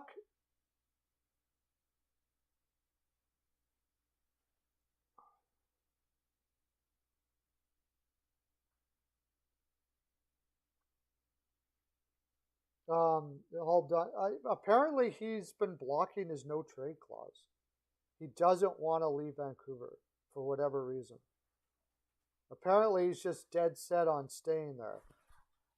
Does he have a no? I don't know what his no trade clause looks like.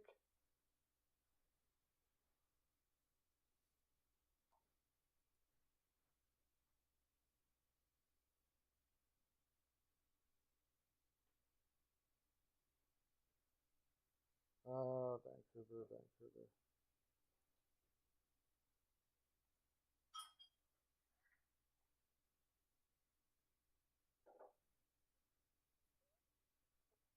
Let me look up Halak.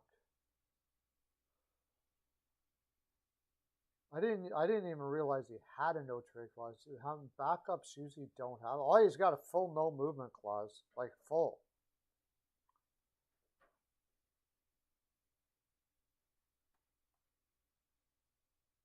So he's got a full no movement clause, and basically it sounds like he's rejected. And he's going to be a free agent next year, which I think is just probably he doesn't want to go anywhere. Like, I don't want to move my stuff and be away from my family and all that stuff like that. In fact, I would like to re-sign here. In all honesty, if he wants to finish his career there, why not? They don't have anybody knocking down the door there in Vancouver. So I think it's possible he doesn't go anywhere. But maybe they convince him to waive it. But if they do, it's probably going to be like, he has a full no movement clause. So he's going to pick like maybe one team he's willing to go to, and they'll get nothing back for him. So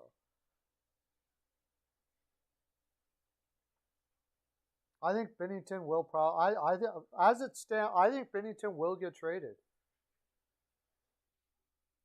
I'm talking about Halak.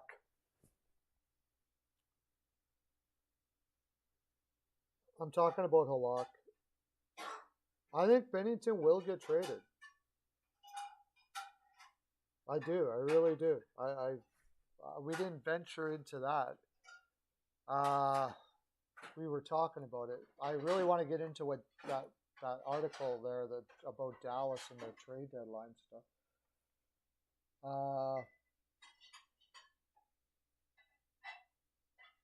The Blues have like virtually no cap space. Next year. Oh, the thing is, another thing about the Blues we got to remember is that Tarasenko apparently still wants to be traded.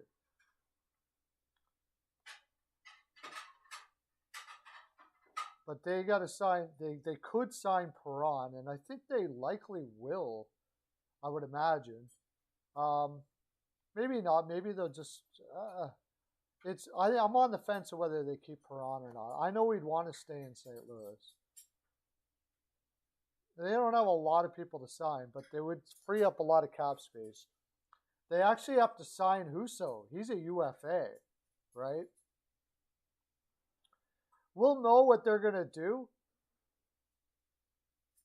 with what they sign Ville Husso for, or if he signs. If Husso tests the market, he's going to get big. He's 27 years old.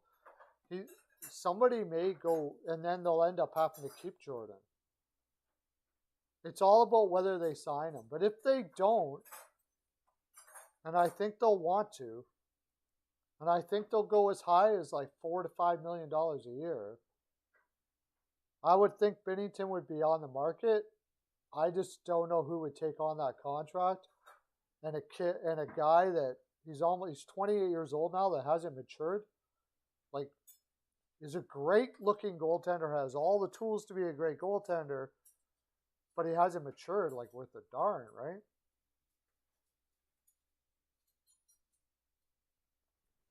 Yeah, that was a thought. I think, didn't I say Chicago Blackhawks? I think I might have. Yeah, we did. We talked about that. We said Chicago Blackhawks. Because they've got Kane and Taves and a couple veterans there that maybe be able to wake that kid up and, help him be confident in himself without thinking he has to be better than everybody at the same time. I think Binnington gets to a point where he's kind of a locker room issue too. And since I don't think there's going to be a lineup of people wanting to go to Chicago in free agency for the next little while. Binnington would be cheap as far as assets are concerned. I don't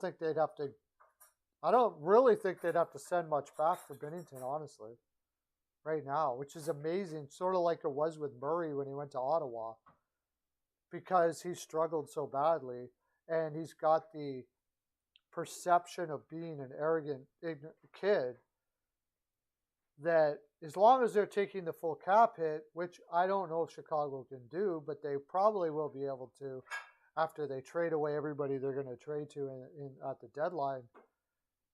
Maybe it works okay there, I guess. I don't know. But that was one of the few teams that I looked at that could possibly even want to do a deal or may want to do a deal with them. And then him and Lankinen would have to work together. So it's possible.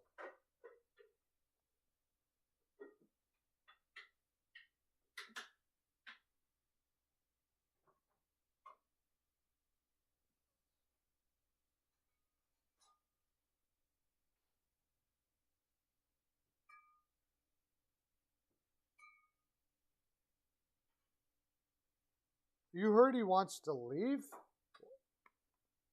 I haven't heard anything about that.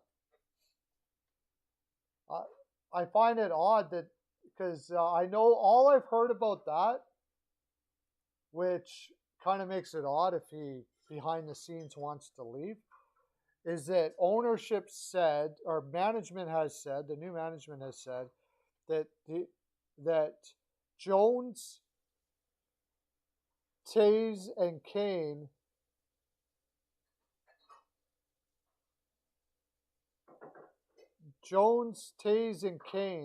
are the only untouchable players.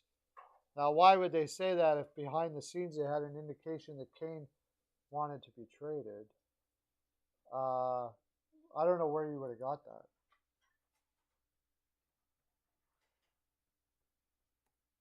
I'll look it up here.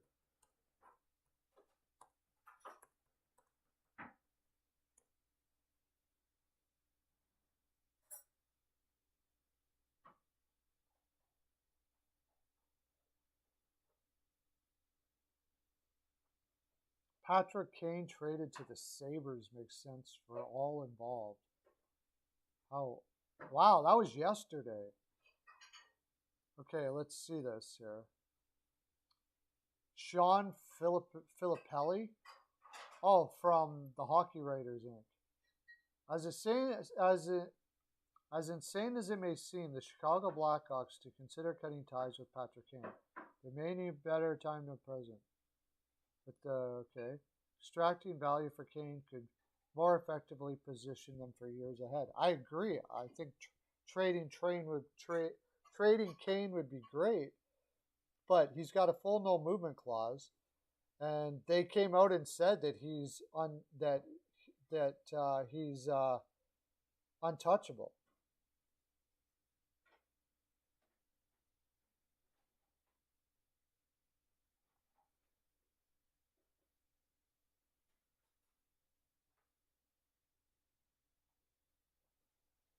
They said, why would Kane consider it? I mean, I see this.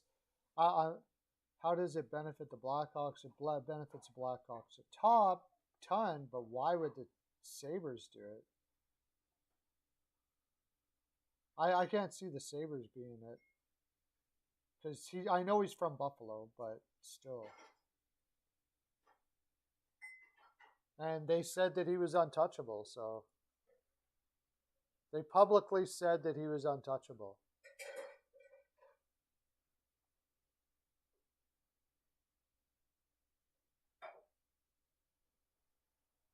Hello and welcome to the Ice Guys, brought to you by the Hockey Podcast.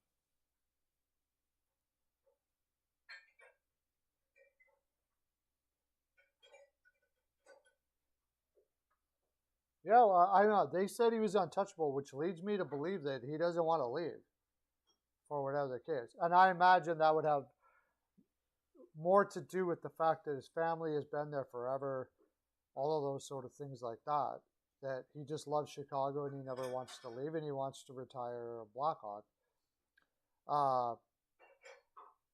Now, one thing they could do here is, I just thought about this as we're talking about it.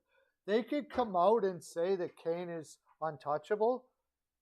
So, if all of a sudden it comes out that they're trading Kane, everybody will know it was Kane that wanted to leave, not Chicago asking Kane. You see. Why does that matter? Well, it matters because of public perception, and that matters because of sponsorship and all kinds of stuff. Also, it matters for Chicago's public image, which is attached to a corporation that owns Chicago, the Blackhawks. So, and their fan base and their tickets that I think they're having trouble to sell right now. If you come out and say, okay, we want to trade Kane, that's just gonna lose more ticket sales. But if you say Kane is untouchable, because most fans I would say don't realize that it's a good idea to trade Kane right now. They just want Kane. They love Kane. They've loved Kane their whole life. They go there. They have an emotional attachment to Kane. And losing him not going there for your average fan, like your, sort of fan, a fan of Chicago, but not really a huge fan of hockey altogether, you're going to lose some people there. And it's going to look bad. So it's possible that it's possible that they said that. So if it came out that Kane wanted to leave, they could say, I thought you said he was untouchable. Well, we did. So fill in the gap there. That means that Kane has said he wants to leave, which would look better for them.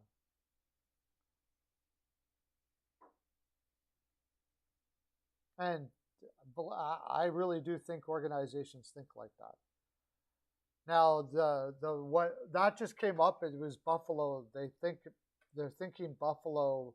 I would think mostly because he's from Buffalo, but he's got a lot on his. That would I just don't. Buffalo's not going to be relevant for a while. I don't think Buffalo would really want to do that, and I don't think Kane would, as much as he loves Buffalo, would want to go to a team that's not going to be relevant for a while now. So it seems unlikely that Buffalo would be the place he would go. But maybe that area, New York, maybe the Rangers, the Islanders like their old people a lot. Boston. If I without thinking about it, I imagine there'd be cap stuff that would have to happen there and all that kind of stuff like that. Who knows, I guess.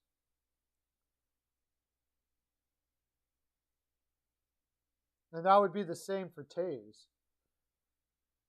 If you see Taves walking out the door, like deciding to leave Chicago, that'll be him leaving Chicago, or at least that's what they want to perceive it as, because they've come out and said that Kane and Taves are untouchable. So it's possible by the end of the season, Kane and Taves can kind of go up into the room and say, you know what, this has been a tough year, and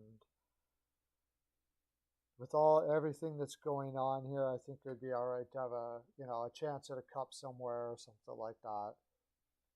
But then everybody will know that they are the ones that have made that decision to do that. All right, I want to look at this Dallas. What's Dallas doing? Came up on Pro Hockey Rumors. Dallas, latest on Dallas Stars deadline plans. The Dallas Stars are an enigma. On one hand, they are a team with long-term anchor-like contracts to underperforming stars, and on the other, they are an exciting roster filled with young developing talent, one grizzled veteran having arguably the best season of his career. If they're talking about Suter there, I would know. They are a team that lost 5 in a row. Oh, no, Pavelski, that's what they're talking about. They are a team that lost 5 in a row and 9 of 14 before winning 4 in a row and 8 of 11. They are just 1 point out of a final wildcard spot in the Western Conference and yet have negative goal differential. So what kind of team are they as the deadline approaches? Are they buyers, sellers, or stay-putters? John Klingberg would certainly have you believe they are going to sell at the deadline, at least in his case. The veteran defenseman is on an expiring contract and admitted that the Stars gave his camp license to look for different fit around the league. Pavelski, they're going to keep, I'm sure. But I could see why, they're in a weird spot.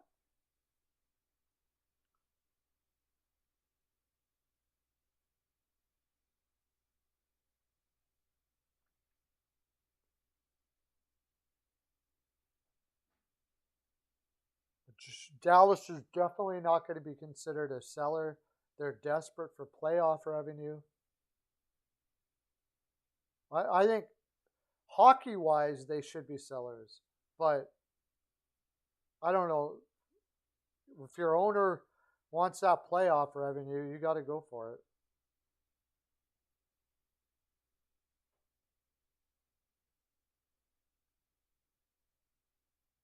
There's a guy that could be fired soon.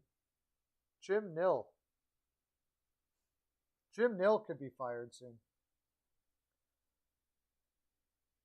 If they, I would say even more than what Whitechel there he's talking about with Dubas. If Dallas loses in the first round this year, I could see Jim Nill getting fired. That would be your general manager, first general manager firing. It'd be interesting to see what a new what new general manager would do there in Dallas. They got a lot of weird stuff going on. They got a lot of contracts that are too long for underperforming players, and then they got a solid base of young people coming up that kind of puts them in that bubble spot where you never want to be. So, anyways, that's my full 42, I think. Everybody's taken off today anyways. I'm going to head out. I should be on Friday. I might come on tonight. We'll see how it goes. I might come on tonight for that Vegas Golden Knights Colorado game if you guys want to show up for that. Tomorrow night I'll be doing the stream with Steele and Lance for the Philadelphia, but not on this channel. I'll let you know what channel. I think I'll be doing that on the Steel Flyers channel. So make sure you're subbed up to Steel Flyers. But that's my full 42, guys. Have a great day. I'll catch you on Friday for sure. Come possibly tonight. Okay, bye.